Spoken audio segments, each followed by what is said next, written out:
Welcome to Beyond the Breach. Today's episode is going to focus on the topic of identity and how one of the most sophisticated control layers in modern security can be undone in a matter of minutes. Not with technology alone, but with social engineering. In 2023, a large enterprise, actually in the hospitality and entertainment sector, was breached. Not through malware, not through an unpatched vulnerability, but through a phone call. The attacker contacted the IT help desk, impersonated an employee, and convinced support staff to reset some credentials. That single action bypassed layers of technical security controls. From there, the attacker enrolled new multi-factor authentication, effectively taking ownership of that identity at that point. They then escalated privileges, accessed internal systems, and started to move laterally across the environment. Within hours, critical systems were impacted. Operations were disrupted. Digital services failed. The organization was effectively locked out of its own IT estate. This wasn't purely a technical failure. It was a process failure. Here's why this really matters today. Most organizations have invested heavily in identity security, multi-factor authentication, privileged access management, conditional access policies, device trust, behavioral analytics, zero trust architectures. But all of these controls depend on one critical assumption: that the processes surrounding identity are secure. And of course, in this case, they weren't. The attacker didn't hack identity systems. They used them exactly as they were designed. So let's unpack what actually happened at a slightly deeper level. The initial compromise was achieved through, as we said, social engineering. The attacker gathered enough personal information on an employee of the company, probably sourced from social media, websites, etc., to convincingly impersonate that targeted employee. They then targeted the weakest link in most identity environments, the help desk. Help desks are designed for speed and for user satisfaction. Their job is to get employees back online as quickly as possible. That means processes are often optimized for convenience and speed, not resilience. If identity verification steps are too light, such as confirming name, email, employee ID, an attacker can pass as legitimate pretty easily. Once the password was reset by the IT help desk, the attacker effectively became that user. But of course, it didn't stop there. Modern identity systems allow users to register new MFA devices after authentication. So the attacker added their own authentication factors.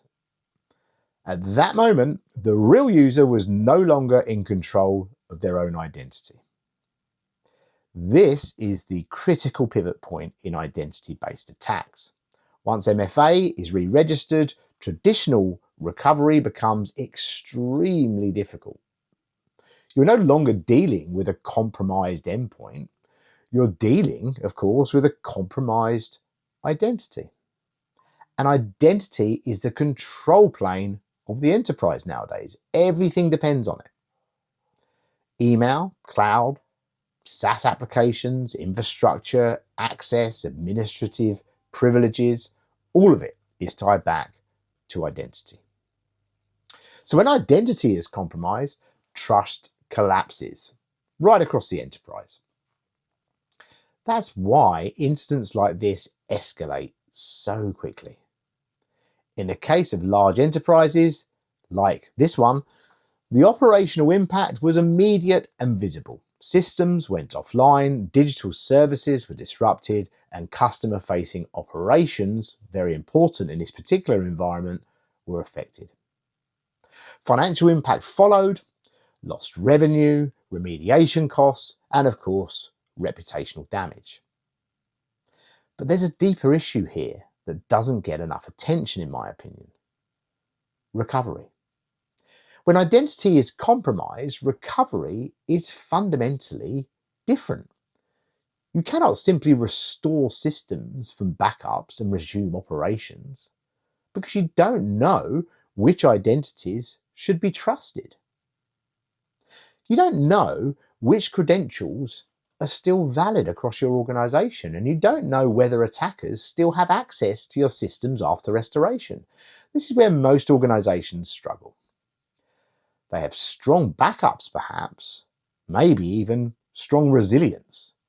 They have incident response plans, but they don't have a defined process for rebuilding trust in identity. That's the real challenge today. So what should you take away from this episode? Well, I think, first of all, identity systems are not just another layer of security. They are the foundation of your entire operating model. If identity fails, everything fails. Prioritize it. Secondly, human processes are part of your attack surface. Help desk workflows, password resets, MFA enrollment, these are all high-risk entry points. If they're not rigorously controlled, they can be exploited, and they will be. Thirdly, social engineering is now one of the most effective attack vectors. Most criminals are psychologists. It doesn't require advanced tooling. It requires research, confidence, and a phone call. And in many cases, that'll be enough. Fourth, you need to think about identity recovery before an incident happens. How do you re-establish trust? How do you validate your users and their credentials? How do you rebuild your identity layer safely? If you can't answer those questions, you don't really have complete resilience strategy. Remember, technology is rarely the failure point. In most major breaches, systems work exactly as they were designed. It's the assumptions around those systems that break. That's the clarity for today. Beyond the breach.